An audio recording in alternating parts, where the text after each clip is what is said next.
Welcome back to our Ask a Knitter series, where I answer common questions that I get when I am teaching knitting classes.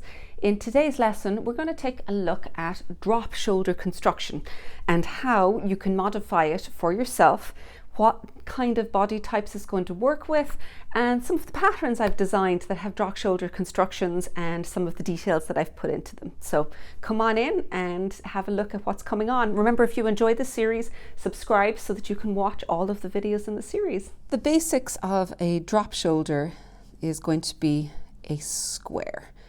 Now, you may have some modifications to that, but that is the essential shape that you're working with. So this is the width of the body, and this is going to be the width of your shoulders. What that means is your shoulder is not as wide as your body. It's actually going to be somewhere in like this. So this whole section here will kind of slide or hang off the edge of the shoulder. You may have a little bit of variation. You'll probably have perhaps a little curve of some description for the neck. You may have a little bit of short row shaping up along here so that it's higher up here and lower down here. But what you won't have with the drop shoulder is any shaping of the armhole. You're going to have pretty much a straight up and down here, and then your sleeves will grow out from there. So they'll either be sewn in or perhaps they're going to be picked up. But that is at its most basic what a drop shoulder construction is going to look like. So now we're going to take a look at some examples of drop shoulder construction in the wild, so to speak, or in this case in my pattern collection. I've got a couple of ones here. I am wearing Mossy Way, and this one is Soft Trails. Now each of these are showing kind of, I suppose, a little bit more fitted, a little bit more refined drop shoulder construction, and using some of the techniques that I like best, which would be keeping it seamless, keeping the sleeves a little bit more fitted so the whole thing doesn't look too shapeless and too oversized. This one is slightly unusual because let me turn to the side here, because it has a little bit of detail across here where you start in the middle and then the stitches are held and they come back to them later. So it's kind of like a drop shoulder with combined morphed into a saddle. So it's a bit of a mishmash of construction types. We will come back in a couple of lessons along in this series. We're going to take a look at saddle shoulder construction, which is one of my favorite.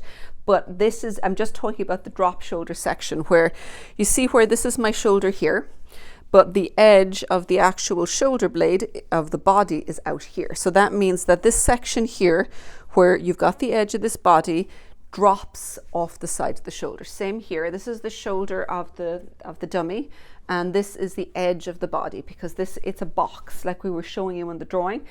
And so that's why it's got the name drop shoulder. It literally just hangs off the side. Reason it's so nice to do is that it's very straightforward. It's a very easy shape. There's minimal shaping in it. With these, what I have done is I've done a certain, this one is top down, and it's got a little bit of a slope at the shoulder. So you've got short rows to shape it from the top, which means that the part up near the neck here is a little higher and the parts down here are a bit lower. It's happened in this with a little bit of decreases, but it does the same thing. It gives a small little bit of shoulder shaping, but the rest of it is pretty straight down. Drop shoulder usually works well a little oversized, because if it's fitted, you're going to end up with problems in your shoulder. You can't have that too tight because there isn't extra shaping around there. It's fairly straightforward. So you need the body and you need everything to be a little bit oversized to allow a small bit of movement. And then to counteract that, there's two things that I do to try and still make it so that it's not going to look really sloppy or kind of crazy oversized. And that is try to do it with finer materials. This is a loosely knit fingering weight, and this one is again a loosely knit kind of drapey superwash yarn. It's a DK, but it's superwash, so it's got this nice flop and drape about it. So that means when you're wearing it, the actual garment has a little bit of drape. It allows it to kind of fit onto your body rather than standing out rigid in a box around you. So thinking about fluid, soft fabric that has got lots of stretch is really, really important so that you get that nice flow to the fabric. And then the other thing is you actually want the sleeves to be fairly fitted. is if these sleeves were enormous all the way down, then the whole thing is going to look a little bit oversized. There'll be no fit to it. So in order to give it a small bit more shape, flowy, loose, oversized box for the body, but combined with fairly fitted sleeves, either in these cases 3/4 sleeves, but they could just as easily come down to the cuff.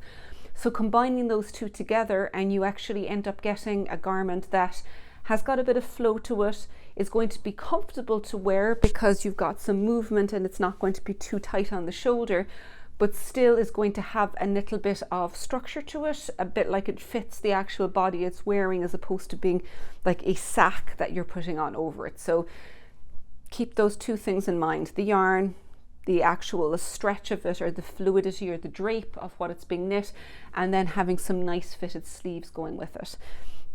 This one, I'm trying to remember, I think it was knit from the top down, but it may be the bottom up. I'll have a look at that, but I'll put it up. But the same basics are going to be the same. If it's bottom up, you knit as far as here, you separate, you work a back and forth where you've got short rows, and then you would do a 3-needle bind off. If it's top down, you do increases for the neck, and you're going to do short rows back and forth, do it separately front and back, and then join in the body from the top down.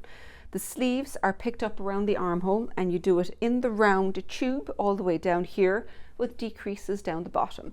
So either way, you can keep trying it on as you're going. You can make sure it fits. You can block it with the steam. You can steam block it as you're going to make sure that the fabric has got a nice bit of stretch and just it looks well. But that kind of gives you an overview or an idea of all of the things you can do with drop shoulder, and how much fun drop shoulder is actually to knit with. It's nice to wear, works very well. It's cropped, lovely over, if you've got a dress with a big skirt and you've got a cropped one that you come to here, it works really nicely with that. So drop shoulder with a little bit of fitting modification works really, really nicely, and just bear in mind that you don't want to have a very heavy fabric for it, and it works well. I hope you enjoyed today's video in our Ask a Knitter series. If you're enjoying these lessons, then please make sure to subscribe, and you can watch the next video in the series where we'll move on to taking a look at circular construction. And thank you so much for watching.